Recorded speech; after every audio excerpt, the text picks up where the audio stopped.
Thank you for joining us for part 2 of HMRC's From Shoeboxes to Clouds, Preserving Your Own Digital Archives. As I mentioned previously, this programming is made possible by our participation in the Memory Lab Network, which is supported by the Institute of Museum and Library Services and coordinated by the DC Public Library. HPL is grateful to all of its partners in helping us get this programming together for you. So, in part 2 of this brief presentation, we're going to begin shifting gears from the archival practices I discussed in part 1 to actually encouraging you to take time to think about your unique collections and your unique needs. As I said before, I'm not here to give you all the answers, but I'm here to help you think through and ask good questions when it comes to dealing with your own materials. So before we press on, I'd encourage you to take just a moment and ask yourself the question, what is in your personal digital archive?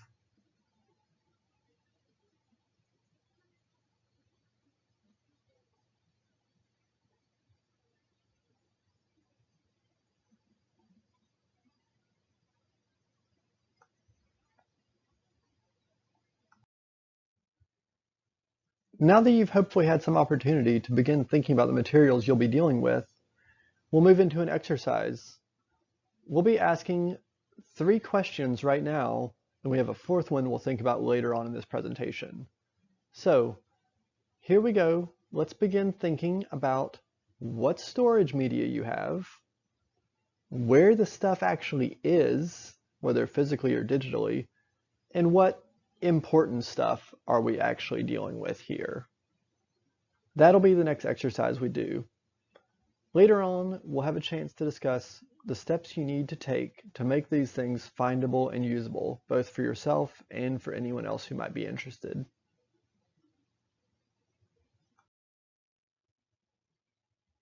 Taking the questions we outlined a moment ago, it's a really good way to get started just by making a simple inventory of your collections. The questions I posed were, what storage media do I have? Where is it? And what important stuff is on it? Here I've given you a sample inventory I made going over some of my own personal digital archives. It's not perfect. I'm not claiming to be the expert. I'm not claiming to have it all figured out. But I do have a sense of where to get started and some of the questions to ask. So let's look over this and see what's going on. I know I have an old desktop computer at my parents' house with an old email server on it where I just know there's some great stuff saved if I could take the time to dig it up.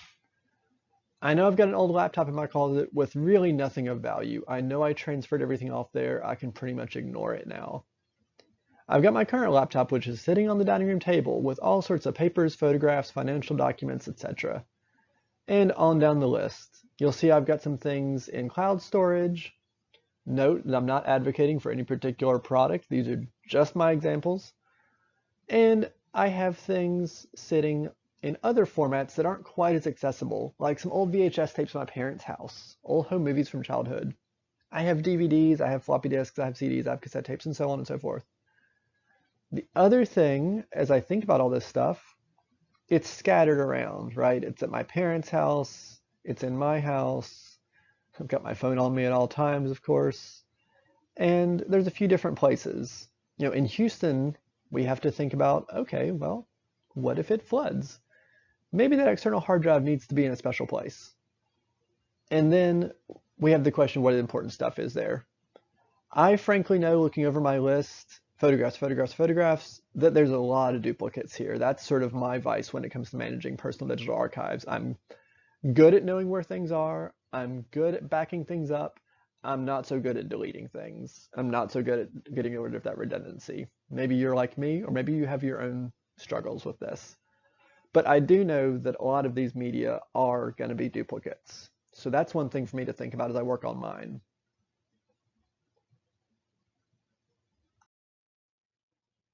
But enough about me. We're here to talk about your stuff. So I've given you this slide, hopefully to get you started with your own inventory of your personal digital archives. I'm asking you the same questions, and don't worry, I won't be checking your answers, so you can be honest. But what storage media do you have? Do you have old computers? Do you have old VHS tapes? Do you have old external hard drives? Do you have the latest and greatest? Think about what you have. Think about where this stuff physically is. And think about what important stuff is on it. Just outlining this material in an inventory really helps you take a first step in what can seem like a daunting process of managing all this stuff. If you just simply know in broad strokes what you have, where you can find it, you can begin to prioritize, you can begin to set next steps, and you can begin to set goals. So I've given you this slide. I'd encourage you to take your time and work through it. If there's a different format that works for you, by all means go for it. But the big takeaway, if you don't get anything else out of this, is just start somewhere. Just find your access point, find your place to jump in, and figure out where you can dive into this and get started. If it's not this inventory, maybe there's another tool that will work for you.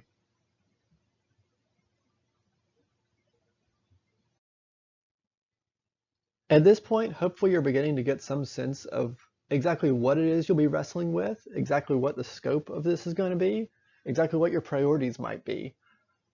It's important as you get excited about undertaking this task of organizing your personal digital archives, you know yourself and know your resources. And this is one place where, your friendly neighborhood archivist absolutely cannot do it for you. You have to be realistic and honest about what your skills are. If you want to come up with some great technological solution that's going to solve this problem for the rest of us, please do that and let us know about it.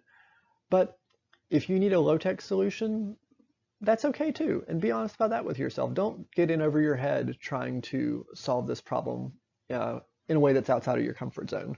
Find what works for you. Be honest about what you can tackle. Also, think about your time. How much time do you actually want to dedicate to working through this stuff and managing this stuff? How much time can you dedicate to this?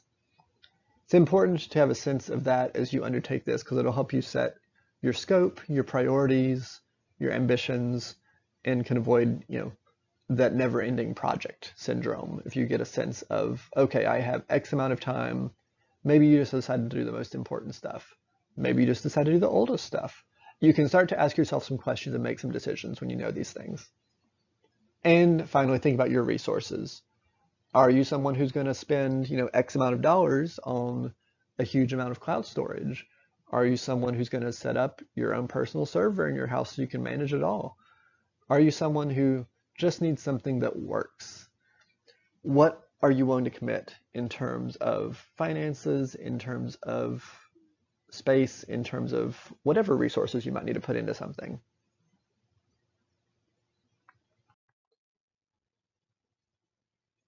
Okay, I think we're now starting to get a sense of what's in our archives, how we might be able to approach our work, what our own limitations and opportunities are going to be.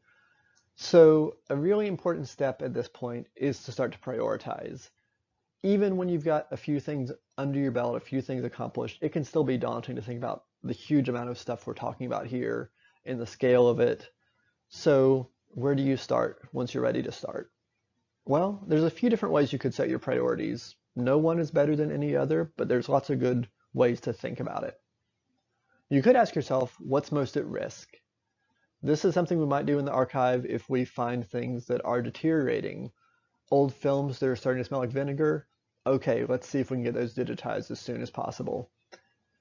What do you have that is fragile? What do you have that, oh gosh, everybody had a VHS player the other day, but now nobody does. Maybe I better get that converted before I can't. What's at risk of being lost if you don't take action soon? Another way to think about it is to ask yourself the question, what are you most interested in preserving? Maybe your most fragile stuff isn't that important. Maybe the most important thing that's near and dear your heart is actually recent, is actually in pretty good shape. That doesn't mean you should ignore it. That means, if that's your priority, go for it.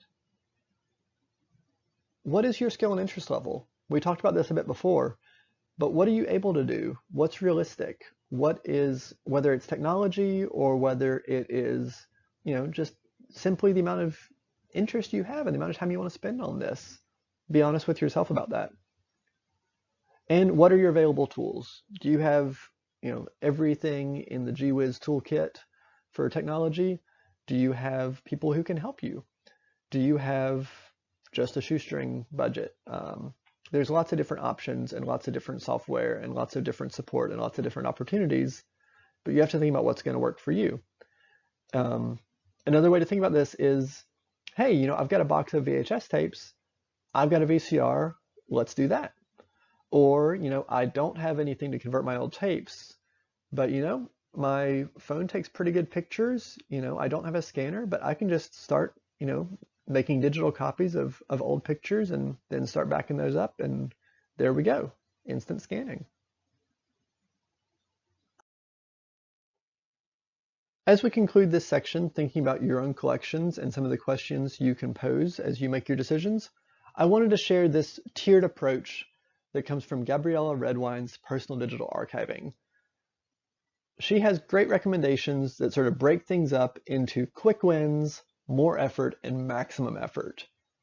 As you can see, the very first quick win is conduct a simple survey by counting the number of disks and other physical media you might have on your personal files. That's a bit more in depth than what we did at the beginning of this section, but hey, you've already done a simple survey, so you've got a quick win. You've done something. Good job. Let's go. You could also do things like go through all the labels that are on your tapes or discs and make notes about things that you think are worth a closer look. One of the problems with older media is that you might have one little label on a disc and then, dozens or hundreds of files. Does the label reflect what's on there? So you have to sort of do this detective work to think, oh, what did I mean when I wrote that? What might be on here? I better take a closer look at that. Or, oh, this is the disk to reboot my computer I don't have anymore. Okay, it's not so important. Going down her list, you could put in more effort with various software and tools, making detailed notes on your files and going on to explain why they're significant and so on, and keeping a better record of what works and what doesn't. And if you really have it in you to go through your digital files, get rid of duplicates, get rid of extra things, and set your priorities, and then really begin to get rid of the things that are not your priorities, separating the wheat from the chaff, as it were. And then the process of transferring files from older media like floppy disks onto better storage. So as you can see, these are all good things to do, but there are things that you can do that are pretty quick and simple, things that are a bit more involved, and things that are really, on the further end of the spectrum, all of which are good, but hopefully this gives you a useful way to think about where you are, where you can start, and where you might want to go in the end. As we wrap up this section, I invite you to join me in part 3, where we're going to look at more technical information about files and digital preservation, as well as talk more about storage options. Thank you.